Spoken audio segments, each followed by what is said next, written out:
안녕하세요. 코코관전법률 김유정입니다. 안녕하세요. 변호사 하광영입니다. 네, 변호사님 도르래 아시죠? 네, 도르래 중고등학교 물리 시간에 배운 거 아닙니까? 네. 이 도르래가요. 무려 기원전 600년경에 로마 시대에 만들어졌다고 합니다. 그렇습니까? 네. 우리나라도 정약용 선생님이 도르래 원리를 이용을 하셔서 거중기를 고안을 해냈죠. 그래서 수원 화성 건축의 시간, 돈, 인력을 절약했다고 합니다. 네, 정말 이제 거중기라는 게 정약용 선생님이 명칭을 지으신 것 같은데 요즘 얘기하면 기중기 일종이겠죠, 그죠? 네. 네, 오늘은 완강기와 안전벨트에 대해서 이야기를 해보도록 하겠습니다. 여러분이 가지고 계신 완강기에 대한 거리감을 한번 짚어보도록 하겠고요. 또 이어서 안전벨트에 대해서 이야기를 해볼 텐데요. 요즘 반려견 정말 많이 키우시잖아요. 그런데 반려견도 안전벨트를 해야 될까요? 잠시 후에 알아보도록 하겠습니다. 그럼 오늘 코코관전법률 시작합니다.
There's always room in life for this.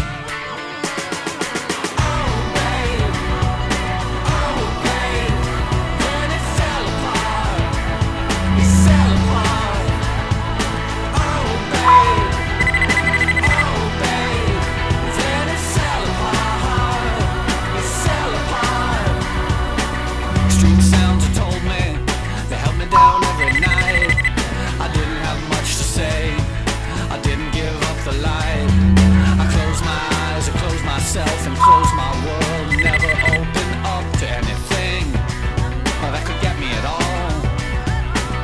I had to close down everything, I had to close down my mind. Too many things could cut me, or too much could make me blind. I've seen so much in so many places, so many heartaches, so many faces, so many dirty things you couldn't even believe I would stand in line for this. There's always room in life for this. Oh babe, then it fell apart. It fell apart. Oh babe. 네, 변호사님 사시는 건물이나 사무실에 혹시 완강기 보신 적 있나요? 제가 이제 한 15층 정도의 아파트에 산 적이 있는데 아버님께서 아파트가 몇 층이냐? 이렇게 물으시더니 뭐 15층입니다. 그랬더니 그럼 뭐 이렇게 도로를 타고 내려가는 완강기라는 말씀은 안 하셨지만 밧줄을 타고 내려가는 걸 뭐 좀 개인적으로라도 설치를 해야 되는 거 아니냐? 그렇게 해야지 나중에 비상사태에서 어떻게 대처하려고 하느냐라고 하면서 집에 개인적으로 설치하라고 이렇게 요구하신 적이 있어요. 아버님이 굉장히 멋있으신 것 같아요. 뭐 안전에 관해서는 아주 터프하시고 약간 그러실 것 같은데 말씀 들어보니까 정말 그렇게 개인적으로라도 해야 되는 부분인데 사실 의무적으로 설치되어 있는 곳이 많음에도 불구하고 모르고 계신 분들도 많고요. 사실 완강기가 이렇게 빨간색으로 완강기 이렇게 보통 써 있지 않나요? 이제 우리 사무실에도 보면 이제 그 복도에 양쪽 끝에 이제 완강기 이렇게 설치되어 있는데 일반 거기 거주하고 있는 사람이나 뭐 사무실 이용하는 사람들이 그 도대체 어떻게 사용하는지 잘 모르고 이게 얼마나 중요한 것인지 잘 모르고 그냥 뭐 건물 주인이 뭐 소방 관련 법률상 설치해야 되니까 해놨는가 보다. 네, 맞습니다. 라고 생각하고 그게 만일에 비상사태에서는 얼마나 소중한지를 잘 모르고 이렇게 지나치는 경우가 많죠. 네. 네. 저도 사실은 평소에는 그 중요성을 잘 모르고 있다가 오늘 또 준비를 하다 보니까 정말 생각을 많이 해야겠다 네. 이런 생각이 들고요. 들었고요. 그래서 오늘 이제 시청자 여러분께서도 네.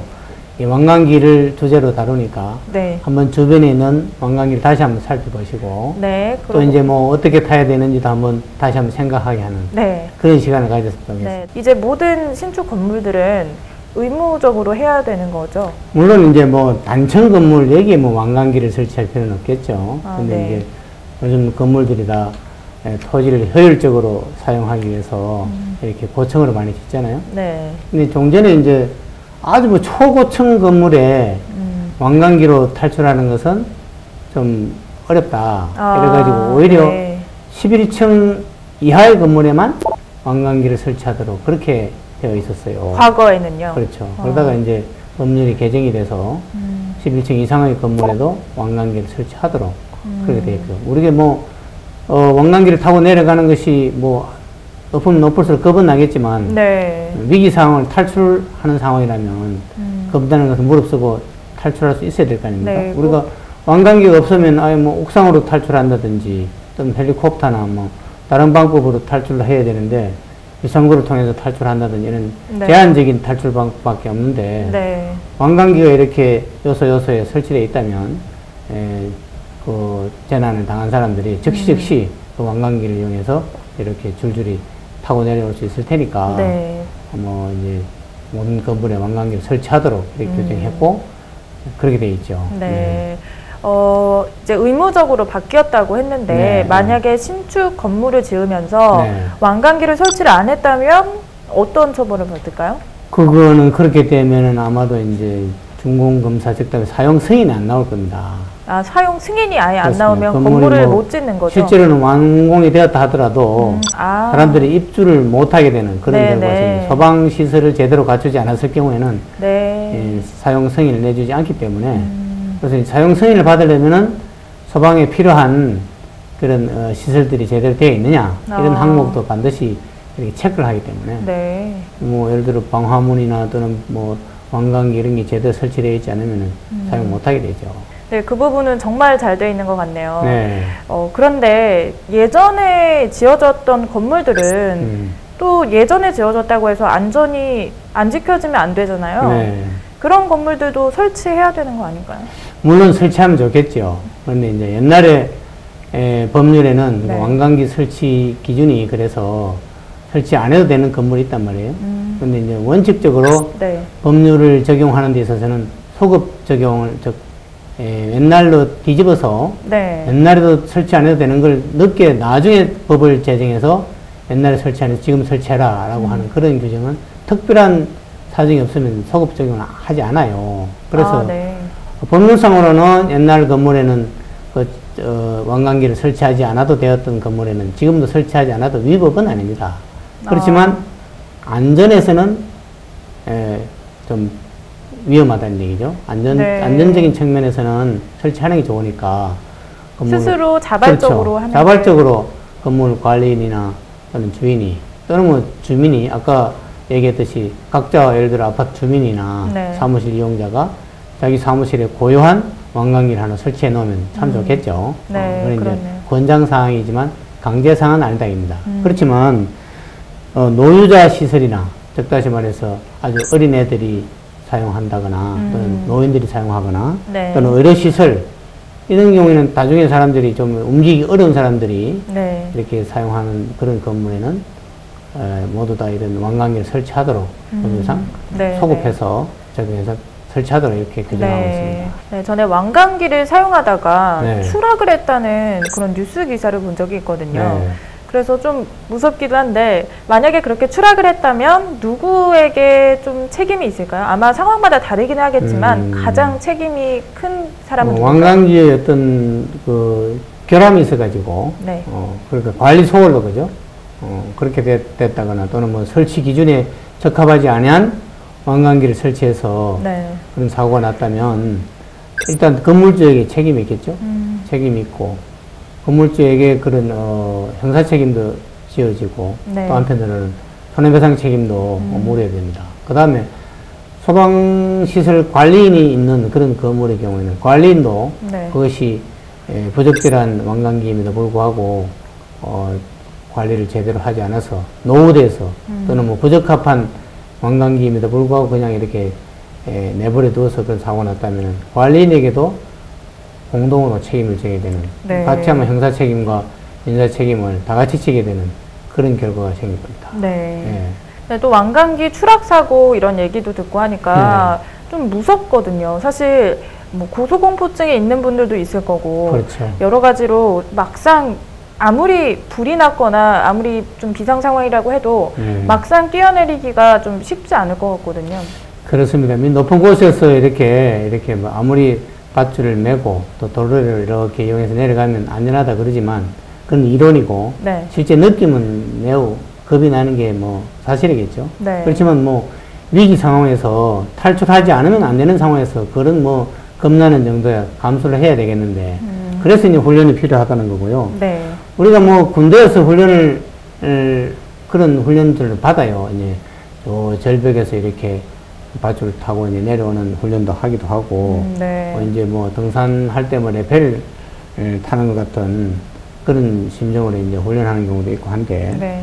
근데 사실은 뭐 이게 왕관기가 하강 속도가 느리기 때문에 막상 이렇게 딱 착용해서 타고 내려오면 뭐 그렇게 안정감을 다 느끼고 잘 내려와요. 네. 근데 이제 안 해보니까 처음에 이렇게 느낌이 이렇게 공중에 매달리는 느낌이 되니까 네, 맞아요. 허공에서 이제 겁이 나니까. 그런데 실제로는 위기 상황이 되면 다들 사람이 단단한 마음을 먹기 때문에 한 번 정도 그래서 한번 체험을 해보는 게 좋지 않나. 네, 사실 그게 가장 중요한 것 같아요. 체험을 안 하고서 막상 하려고 하면 이게 내가 제대로 착용한 건가 그런 것도 모르는 상황에서 그렇죠. 그냥 높이 있는 게 무서워서가 아니라 잘못 착용해서 떨어져 죽을까봐 그렇게 또 무서울 수도 있기 때문에 꼭 사용법을 제대로 알아두는 게 좀 중요할 것 같네요. 그렇죠. 그러니까 아까 얘기했듯이 안전체험관이라든지 네. 또는 뭐 민방위 훈련 체험관 이런 데 가서 한번 이렇게 남 하는 것이라도 한번 보게 되면 아, 이론상 저렇게 하는구나 라고 해서 네. 자기 것을 이렇게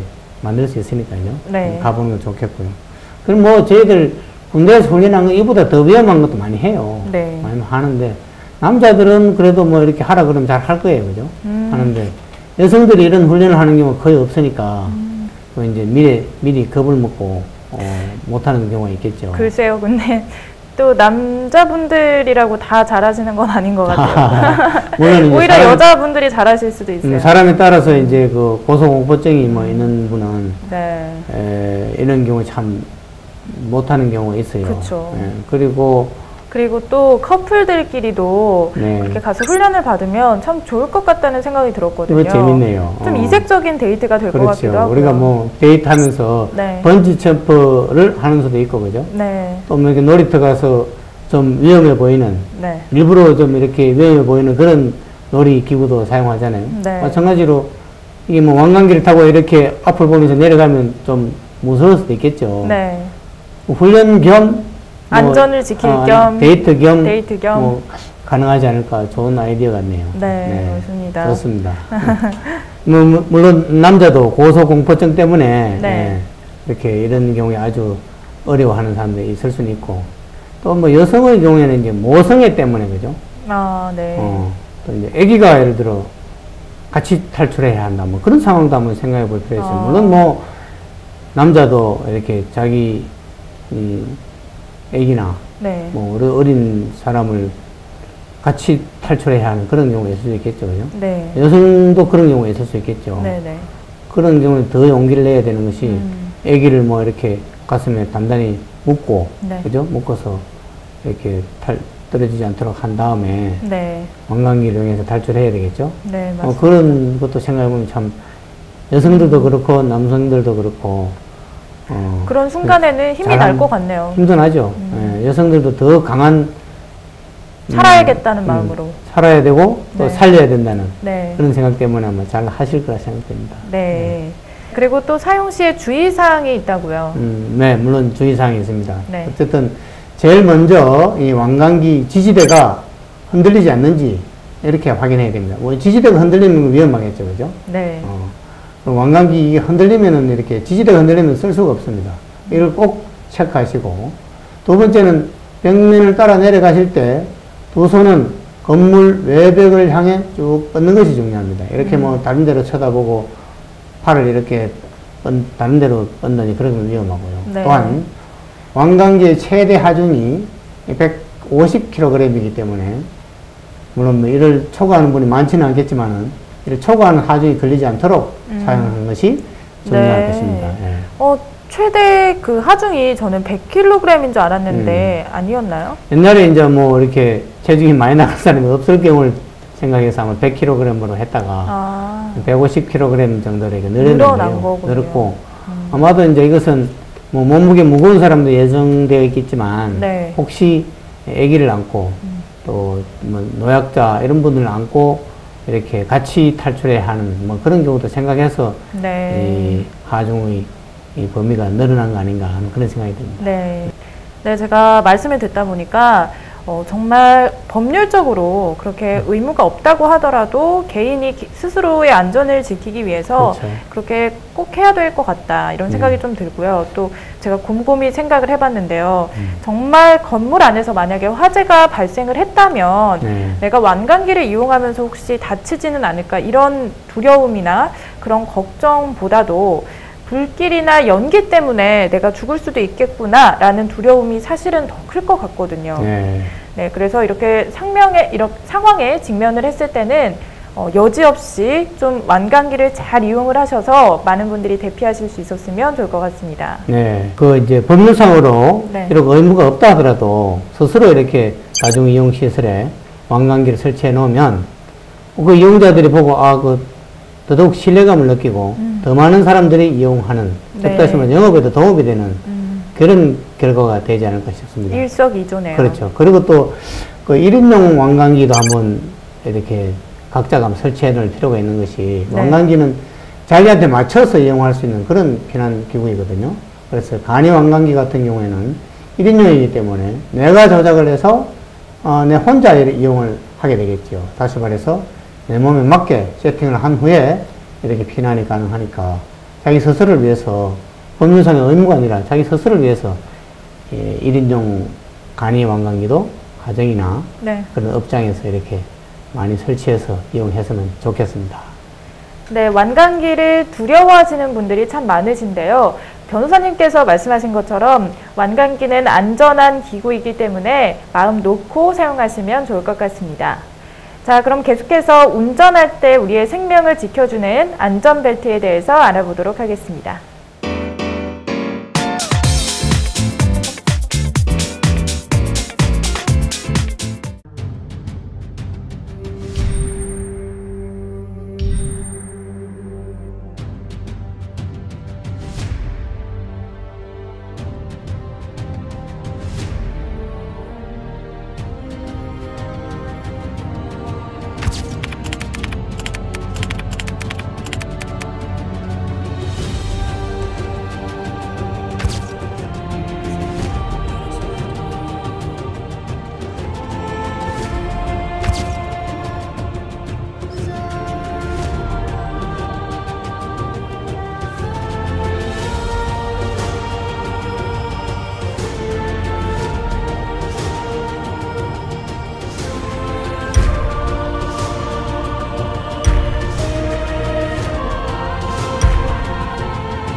네, 안전벨트는 또 벨트가 영어니까요. 네, 안전띠. 순화를 하면, 예, 안전띠잖아요. 네.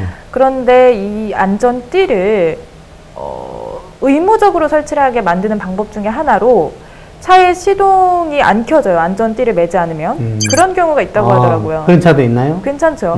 그거 괜찮아요. 네. 안전띠를 안 매면 시동이 안 걸린다, 그죠? 네. 그거 괜찮네요. 근데 제가 본 차 중에는 이렇게 차문이 열리면 안전띠가 이렇게 열리고, 네. 타게 되면은 자동적으로 안전띠가 착용되게 되는 그런 차도 있긴 있습니다. 네. 보니까 이제. 물론 그 시동이 안 걸려도 그거 괜찮겠네요, 그죠? 보통은 안전띠를 매고 네. 이렇게 시동을 걸어야 되는데 네네. 급하다 보니까 안전띠를 안 매고 시동을 걸고 한참 가다가 뭐 경찰이나 단속할 것 같으면 매고 뭐 그런 경우가 있는데 네. 안전띠 매는 것을 생활하기 위해서는 그런 뭐 시스템이 괜찮아 보입니다. 네, 좋은 방법이 네. 될 것 같습니다. 말씀하신 것처럼 그런 방법도 있지만 요즘에는 또 벨트를 매지 않으면 계속 시끄럽게 울리잖아요. 그러기도 하죠. 네, 그래서 근데 사실은 그래가지고 또 그 모양이 있어요. 그냥 끼워 놓는 모양이 있거든요. 그걸 사서 끼워 놓으면 소리가 안 납니다. 안전벨트를 매지 않아도. 그래서 그런 경우도 있긴 한데 사실 이렇게 안전벨트를 매는 게 의무화가 된 게 언제인지가 좀 궁금하거든요. 네. 아니, 안전띠 착용이 의무화된 것은 아마 1978년쯤인데요. 그래서 한 40년 가까이 되었습니다. 네. 하지만 아직까지도 이 안전띠 안 맸다는 걸로 이렇게 적발되는 사례가 많이 이렇게 있습니다. 참 안타까운 일이죠. 네. 이 안전띠 착용 의무화에 대해서는 좀 더 자세히 얘기하자면 일반 도로에서는 운전자와 옆좌석에 앉은 사람이, 그리고 고속도로와 자동차 전용 도로에서는 뒷좌석에 탄 사람까지 포함해서 전 좌석이 안전띠 착용이 의무화되어 있습니다. 네. 최근에는 이 모든 도로와 모든 좌석에서 안전벨트를, 즉 안전띠를 착용하는 것을 의무화하는 그런 입법이 네. 추진되고 논의되고 있습니다. 근데 사실 이렇게 뒷좌석에도 안전벨트를 하는 게 의무라는 거를 아시는 분들이 많지 않을 것 같아요. 그렇습니다. 예. 최근 조사에 따르면 우리나라의 뒷좌석 안전벨트 착용률이 약 22% 정도 된다고 합니다. 독일은 뭐 97%, 영국은 89%, 미국 뭐 74%, 뭐 그 정도인데 비해서 네. 우리나라는 뒷좌석 안전띠 매는 비율이 현저하게 낮은 편이죠. 근데 뒷좌석은 특히 동승자가 이 안전벨트 미착용 상태에서 사고 발생 시에 앞좌석 탑승자와 부딪혀서 사고 피해가 커질 수도 있기 때문에 앞좌석은 물론이고 뒷좌석 또한 꼭 이 안전띠를 매야 한다고 합니다. 네, 우리나라 같은 경우에는 거의 뒷좌석에서는 안 매는 것 같거든요, 사실. 안 매는 경우가 많죠. 안 매는 줄로 알고 있는 사람이 많죠. 네, 그런데 이제 듣고 보니까 해외에서는 네. 그렇게 의무화가 되어서인지 습관화가 되어서인지 잘 시행이 되고 있는 것 같은데요. 네. 우리나라도 좀 하루빨리 전 좌석에서 안전벨트를 의무적으로 매는 거가 좀 잘 정착이 되었으면 네, 그리고 홍보도 하고 경우에 따른 단속도 하고 뭐 그렇게 해야 될 것 같습니다. 네. 그렇게 이제 안전벨트를 만약에 매지 않았을 때 적발이 되면 3만 원인데요. 네. 네. 3만 원으로 아마 범칙금 3만 원으로 알고 있죠. 네. 네. 맞죠. 근데 그럼에도 불구하고 안전띠 안 매서 단속해서 3만 원 내면 뭐 그렇게 불쾌하는 사람들이 있어요. 내가 안 맸는데 왜 그러냐 그렇게 얘기하는데 이게 자신의 안전의 문제이기도 하지만 자신의 안전이 곧 사회 안전 아닙니까? 그렇죠. 그래서 제가 궁금한 부분이 만약에 동승자가 있었는데 동승자가 안전벨트를 하고 있지 않았다면 그거 어떻게 되는 건가요? 이제 운전하는 사람이 있고 네. 또 이제 그 차에 탄 사람이 있을 경우에 그 운행으로 인한 책임은 거의 운전자가 다 진다고 보면 됩니다. 네. 동승자가 안전띠를 안 매도 운전자에게 범칙금이 주어집니다. 아, 네. 다시 말해서 자기 가족은 물론이고 친구가 타도 운전자가 안전띠를 매라 라고 지시할 의무가 있고 아, 네. 안전띠를 안 매면 운행 못하겠다 라고 해서 매게 해야 됩니다. 시동을 켜지 않고. 그렇죠. 그렇게 할 필요가 있습니다. 네. 이 부분은 아마 시청자 여러분께서 잘 모르시는 경우가 있을 수 있는데 네. 운전자에게 모든 책임이 있습니다. 물론 뭐 민사적인 책임은 동승자가 안전띠를 안 매서 사고 났을 경우에는 어느 정도 과실상해 당하는 뭐 그런 것도 좀 있긴 있겠지만 네. 어쨌든 범칙금을 납부할 책임은 운전자에게 있어요. 사실 운전자 입장에서는 만약에 운전자가 벨트를 하고 있었다면 굉장히 억울할 것 같기도 하거든요. 그렇죠. 그런데 또 궁금한 게 이제 택시를 만약에 탔다고 가정을 했을 네. 때 손님이 이제 뭐 단거리를 갈 때 보통 택시 네. 타서 벨트 하시는 분들 많지 않거든요. 네. 보통 뒷자리에 타니까. 그렇죠. 만약에 그 상태에서 걸렸다면 네. 이것도 마찬가지입니다. 택시 기사님이 네. 책임이... 우리가 왜 저 시외버스를 타서 보면 네. 고속도로를 달리잖아요.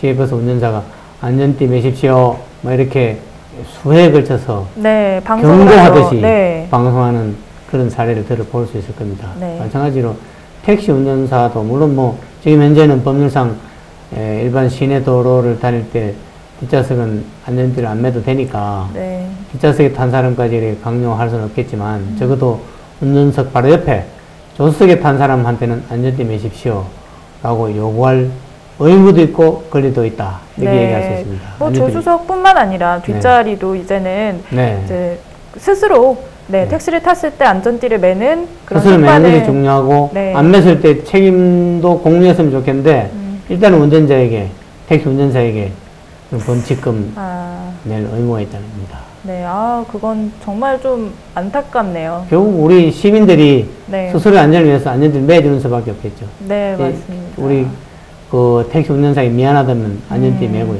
네. 그게 결국 자신을 위한 거니까. 네, 맞네요. 네. 그리고 또 이제 택시를 탔을 때 보통 기사님이 네. 벨트 매세요라고 말씀하시는 경우로 저는 단 한 번도 본 적이 없어요. 저는 간혹 그런 택시 기사를 있으세요? 봤어요. 안전띠 매십시오 라고 하는 분이 들어있어요. 요즘 들어있어요. 그런가요? 있는데 어쨌든 그분은 아마 좀 법률 잘 아시는 분 아닌가 하는 생각도 들고요. 네. 단속되었을 수도 있겠죠. 네네. 물론 이 안전띠를 매는 것을 생활화하기 위해서는 우리 시민들의 그 안전의식이 첫째 중요하고 우리 이제 택시 운전사도 그죠? 경각심을 가지고 안전띠를 매라고 시민에게 승객에게 요구하는 것이 꼭 필요하다고 생각됩니다. 네. 그리고 그 안전띠 매라고 했다고 해서 아마도 지금은 그거 가지고 불평을 하는 성경은 거의 없을 거예요.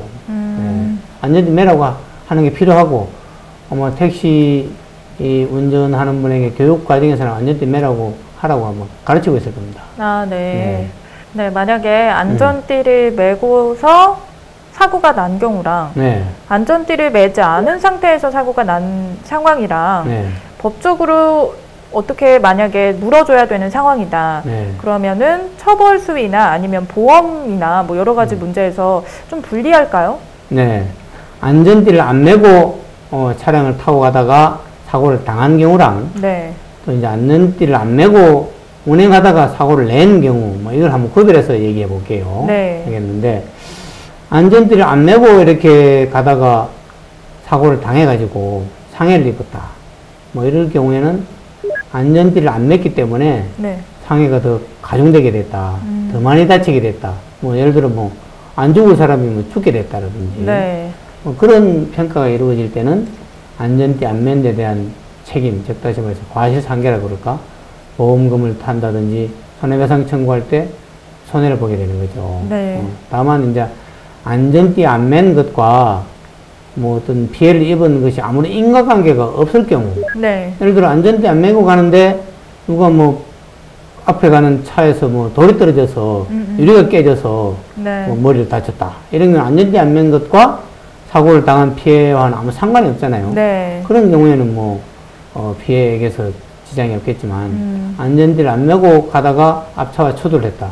그래서 유리창에 부딪히게 됐다. 안전띠를 맸더라면 유리창에 부딪히지도 않고 앞에 뭐 부딪히지도 않았을 텐데 그래 되면은 안전띠 안 맸기 때문에 피해가 확대됐으니까 그 부분에 관한 책임을 져라. 이래가지고 뭐 적어도 법원에서는 대개 한 10% 정도 경우에 따라서는 아주 극심한 경우는 20% 정도까지 과실상계 자기가 예를 들어 1,000만 원 받을 거 있다면은 900만 원만 주라. 이렇게 판결하는 수가 있습니다. 그런데 안전띠를 안 매고 운행하다가 자기가 사고를 냈을 경우에도 혹가당하는 그럴 수는 있어요.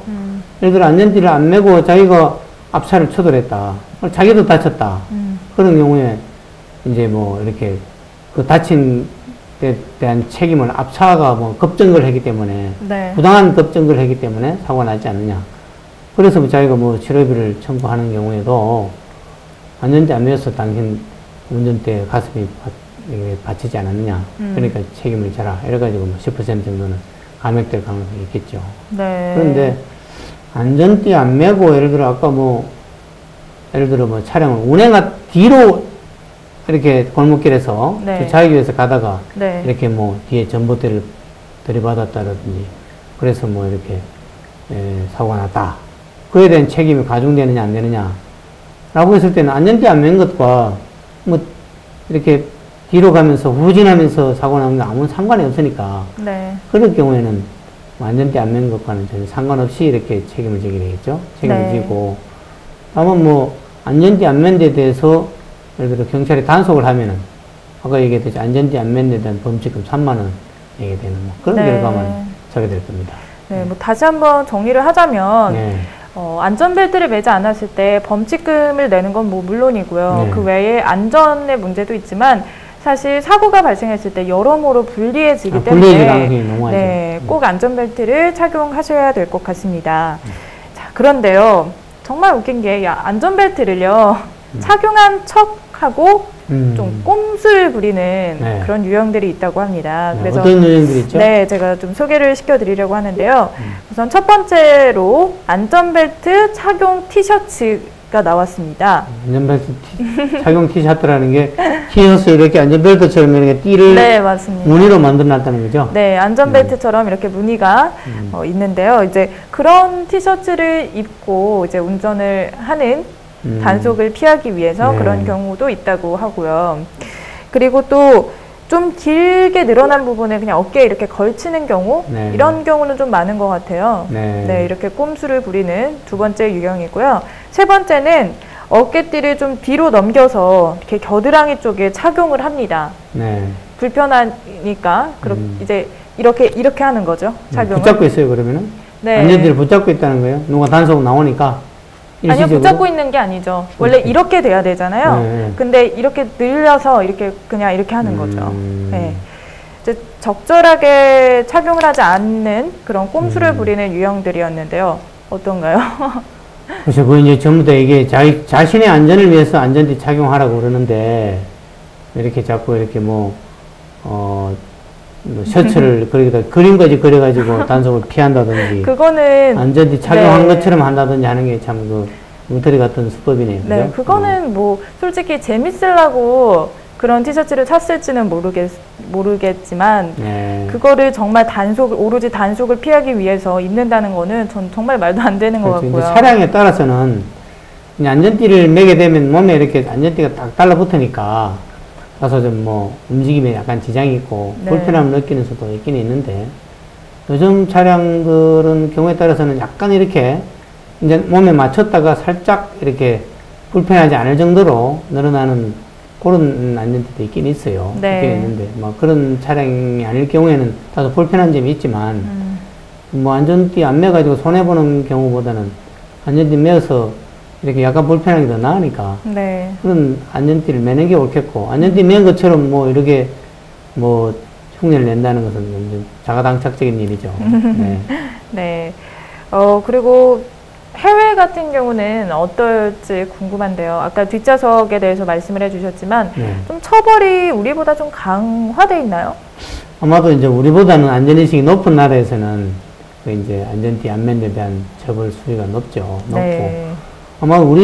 아마도 이제 제가 제안한다면은 네. 이렇게 안전띠를 안 맸음에도 불구하고 맨 것처럼 위장하는 사람은 좀 더 엄하게 처벌하는. 네, 그랬죠. 농락죄가 그랬으면 있는 것 좋겠네요, 같아요. 그죠? 경찰을 농락한 겁니다. 네. 그건. 이제 법률이 뭐 엄하기로 유명한 싱가포르 같은 나라에서는 뭐 안전띠를 안 매면 그건 우리나라 돈으로 한 10만 원 정도 이렇게 범칙금을 거의 부과한다고 3배 그러고요. 이상이네요, 그렇죠. 우리나라. 태국도 뭐 한 16만 원 정도에 해당되는 금액을 이렇게 범칙금으로 하고요. 영국도 한 10만 원 정도. 뭐 이 정도 이렇게 안전을 중시하는 나라에서는 이렇게 네.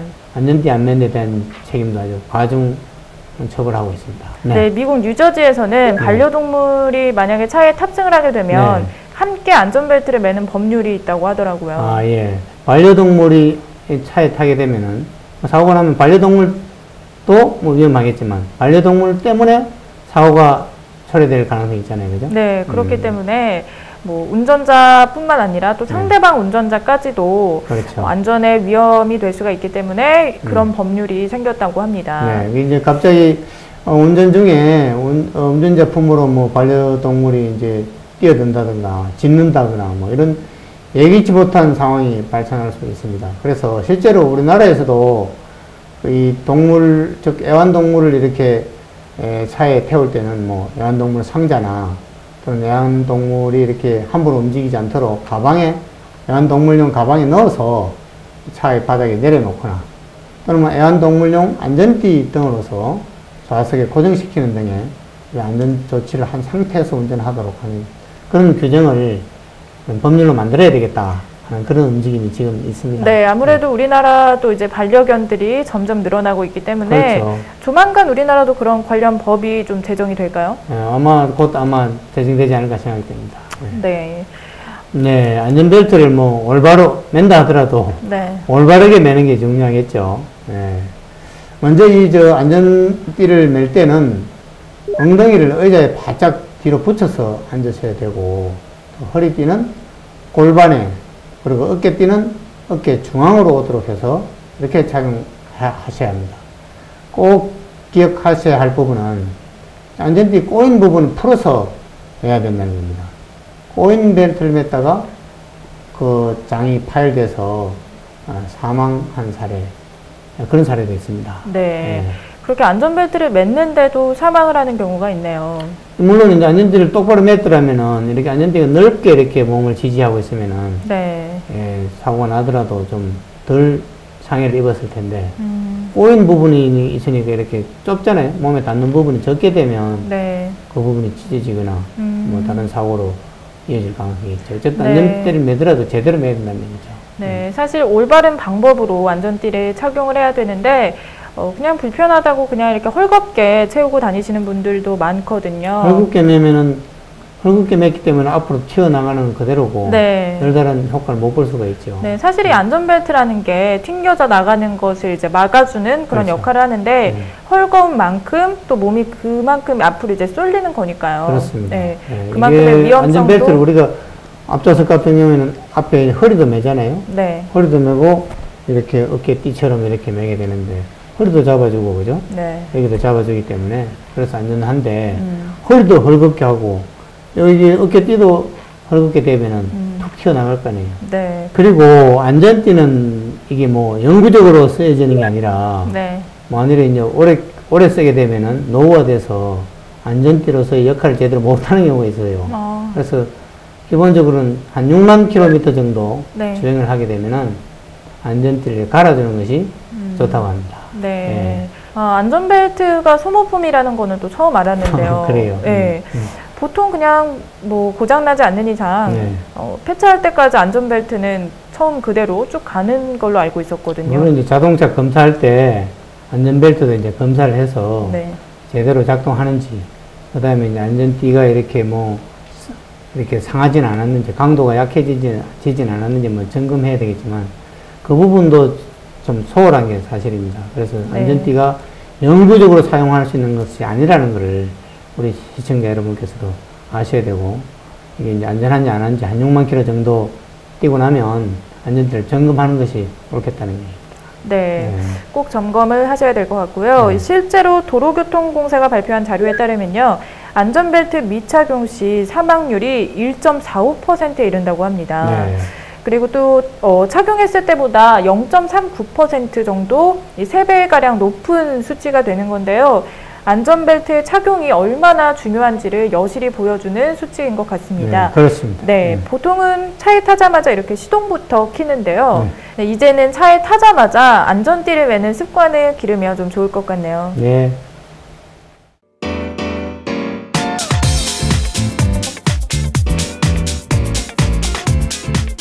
오늘 완강기와 안전벨트에 대해서 함께 알아봤는데요. 이 두 가지 도구들이 우리의 안전을 지켜주는 아주 중요한 역할을 하고 있습니다. 그리고 또 제가 아는 한 분은요, 동승자들이 차에 탔을 때 안전벨트를 매지 않으면 절대 시동을 걸지 않는 분이 계십니다. 이렇게 나의 안전뿐만 아니라 동승자의 안전까지 책임을 지는 위치에 있기 때문에 운전자로서 당연한 역할을 했다는 생각이 듭니다. 예, 이 모든 운전자들이 이런 책임의식을 가지고 주행을 했으면 좋겠네요. 관광지 같은 경우에는 뭐 안전은 물론이고 건물의 안전 부가가치를 상승시켜주는 그런 도구가 될 수 있습니다. 예, 모든 사람들이 안전한 건물을 이용하고 싶어 하겠죠. 예. 네. 관광지 설치와 꾸준한 안전관리로 안전도 챙기고 건물의 가치도 높이고 이렇게 다방면에서 우리 모두에게 이로운 도구라고 생각됩니다. 네, 그렇습니다. 시청자 여러분들도 예방과 대처 차원에서 알아본 완강기와 또 안전벨트에 대해서 꼭 숙지를 해주시기를 바라면서 마무리하도록 하겠습니다. 네, 오늘 준비한 코코안전법률 여기까지입니다. 시청해주셔서 감사합니다. 다음 시간에 다시 찾아뵙겠습니다. 감사합니다. 빗자루야, 걸레야? 빗자루가 걸레를 물었다. 빗자루처럼 쓸고 걸레처럼 닦고 빗자루질과 걸레질을 한 방에 짱짱 청소짱. 마른 걸레 착, 물걸레 착, 양면으로 착착 붙여서 먼지 나오면 먼지 싹, 얼룩 나오면 뒤집어서 얼룩 싹싹. 물기도 하마처럼 흡수하고 엄마야 수많은 모래알까지 쏙쏙 잡아먹는 신기함. 진공청소 따로, 걸레질 따로. 힘들게 청소하지 말고 쓸고 닦고 한 번에 쉽고 편리하게. 팔 떨어져라 힘을 써야 하는 걸레는 잊어주세요. 힘주지 않아도 울퉁불퉁한 곳도 남김없이 싹. 한 손으로 슬렁슬렁 밀어도 모서리 구석구석까지 깨끗하게. 바닥뿐 아닙니다. 먼지가 덕지덕지 방충망이 우왕 뻥 뚫렸죠. 더러운 유리창도 물걸레로 닦고 마른 걸레로 마무리. 어디를 청소해도 손으로 빡빡 민 것처럼 깨끗한 청소장. 비밀은 강력한 탄성의 양면 특수 걸레판 구조. 원하는 방향, 원하는 각도로 자유롭게 구부러지며 바닥에 닿는 순간 쩔꺽 자석 같은 밀착력 발생. 여기에 한 면은 먼지 갈고리 분섬사, 또 한 면은 때 갈고리 극세사. 양면 걸레 설계로 쓸고 닦고 닦고 쓸고. 얼룩덜룩 욕실 거울 물걸레로 먼저 닦고 마른 걸레로 마무리. 더러운 현관 마른 걸레로 흙과 먼지 잡고 물걸레로 뽀득뽀득. 소파나 침대 밑도 거칠 것 없이 들어가고 가구 위도 손쉽게. 자동차 청소도 흠집 없이 순식간에 깨끗하게. 허리 굽히기 힘든 임산부, 기운 없는 어르신들, 청소가 지긋지긋했던 대한민국 모든 주부님들께 바치는 청소장. 부부 한 몸무게 가뿐함, 봄 길이도 내 맘대로 흐르는 물에 싹. 걸레 세탁까지 간편하게. 이제 허리 쭉 펴고 무릎도 꿇지 말고 당당하게 편하고 쉽게 청소하십시오. 또 있습니다. 청소장 핸드 청소기. 자, 얘는 핸드 청소기입니다. 아침마다 엄마들 드라이 하시면 방바닥에 머리카락 많죠. 자, 그럼 엄마들 보통 이제 찍찍이나 테이프 뒤로 감으시는데, 자, 제 핸드 청소기로 그냥 가볍게 한 번만 싹 해주세요. 싹 달라붙습니다. 자, 눈만 뜨시면 아침마다 먼지가 쌓이는 곳이 있습니다. 테레비 다이, 화장대, 거울, 액자, 장식장, TV, 모니터. 자, 걸레나 티슈로 닦으면은 얼룩집니다. 자, 핸드 청소를 닦으시면 지나가기만 해도 깨끗해집니다. 자, 그리고 얘가 변신을 합니다. 하나, 둘. 그리고 걸레만 붙여주세요. 자, 요대로 들고 창틀 청소 쓱싹쓱싹. 기가 막히죠? 자, 끝에 몰린 흙먼지는 함께 드리는 삽으로 푹푹 떠서 버리면 끝! 청소장 본체, 분손사걸레 2장, 극세사걸레 2장, 핸드 청소기 본체, 핸드 청소기 전용 분섬사걸레 2장, 핸디사. 끝이 아닙니다. 가스레인지 찌든 때, 주방 타일에 눌러붙은 기름때, 세제 없이도 싱크대를 반짝반짝. 세면대는 물론 욕실 청소도 쉽고 깨끗하게 하시라고 만능 클리너 무려 하나, 둘, 세 개까지 총 12종 모두를 다 드리는 가격. 놀라지 마십시오. 단돈 29,800원, 29,800원. 유사품에 주의하시고 지금 바로 전화주세요. 좋아봐야 밀대 청소기. 힘은 힘대로 들고 골고루 닦이지도 않고 걸레가 덜렁덜렁. 이런 밀대는 이제 그만. 자, 바닥만이 아닙니다. 더럽고 먼지 많은 방충망 한 번에 해결합니다. 자, 우선 파란색 극세사에 물을 많이 묻혀주세요.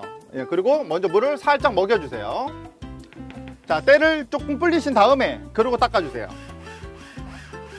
자, 그리고 뒷면으로 마른 걸레로 마무리 져주세요. 자, 깨끗합니다. 집에 미세먼지가 가장 많이 있는 곳은 벽과 천장입니다. 자, 이 먼지 누가 다 먹나요? 우리 가족이 다 먹습니다. 자, 우선 보라색 분섬사에 스프레이로 물만 한 번만 살짝 뿌려주세요. 그리고 닦아주세요. 먼지가 날리지 않고 깨끗하게 닦입니다. 자, 청소장은 가제트 팔처럼 깨끗하게 구석구석 깨끗하게 닦아줍니다. 빗자루처럼 쓸고 걸레처럼 닦고 빗자루질과 걸레질을 한 방에 짱짱 청소장. 청소장은 첫째 편리하니 짱. 마른 걸레 착, 물걸레 착. 양면으로 착착 붙여서 먼지 나오면 먼지 싹, 얼룩 나오면 뒤집어서 얼룩 싹싹. 물기도 하마처럼 흡수하고 엄마야 수많은 모래알까지 쏙쏙 잡아먹는 신기함. 둘째 힘 안 들어서 짱. 힘주지 않아도 울퉁불퉁한 곳도 남김없이 싹. 한 손으로 슬렁슬렁 밀어도 모서리 구석구석까지 깨끗하게. 어디를 청소해도 손으로 빡빡 민 것처럼 깨끗한 청소장. 셋째 청소가 짠. 강력한 탄성에 양면 특수 걸레판 구조. 원하는 방향, 원하는 각도로 자유롭게 구부러지며 바닥에 닿는 순간 쩔꺽 자석 같은 밀착력 발생. 여기에 한 면은 먼지 갈고리 분섬사, 또 한 면은 때 갈고리 극세사. 양면 걸레 설계로 쓸고 닦고 닦고 쓸고. 친정엄마가 사용해 보시더니 너무 좋다고 가져가셨어요. 그래서 저는 또 하나 샀죠. 청소장 써보면 다른 거 못 쓰겠더라고요. 무거운 청소기 안 들고 다녀도 되죠? 허리 안 구부려도 되죠? 청소장 쓸 때마다 고마운 마음까지 들더라고요. 또 있습니다. 청소장 핸드 청소기. 자, 얘는 핸드 청소기입니다. 이 아침마다 엄마들 드라이 하시면 방바닥에 머리카락 많죠. 자, 그럼 엄마들 보통 이제 찍찍이나 테이프 뒤로 감으시는데, 자, 제 핸드 청소기로 그냥 가볍게 한 번만 싹 해주세요. 싹 달라붙습니다. 자, 걸레나 티슈로 닦으면은 얼룩집니다. 자, 핸드 청소기로 닦으시면 지나가기만 해도 깨끗해집니다. 자, 그리고 얘가 변신을 합니다. 하나, 둘, 그리고 걸레만 붙여주세요. 자, 이대로 들고 창틀 청소 쓱싹쓱싹. 기가 막히죠? 자, 끝에 몰린 흙먼지는 함께 들이는 삽으로 푹푹 떠서 버리면 끝! 미국, 독일, 베트남, 일본으로 수출하는 자랑스러운 메이드 인 코리아. 실용신한 등록, 특허 등록, 믿을 수 있는 품질. 청소장 본체, 분섬사걸레 2장, 극세사걸레 2장, 핸드 청소기 본체, 핸드 청소기 전용 분섬사걸레 2장, 핸디사. 끝이 아닙니다. 가스레인지 찌든 때, 주방 타일에 눌러붙은 기름때, 세제 없이도 싱크대를 반짝반짝. 세면대는 물론 욕실 청소도 쉽고 깨끗하게 하시라고 만능 클리너 무려 하나, 둘, 세 개까지 총 12종 모두를 다 드리는 가격. 놀라지 마십시오. 단돈 29,800원, 29,800원. 모양은 흉내내도 청소력은 흉내낼 수 없습니다. 짱인의 초록 배짱이가 있어야 진짜 청소장 정품. 유사품에 주의하시고 지금 바로 전화주세요.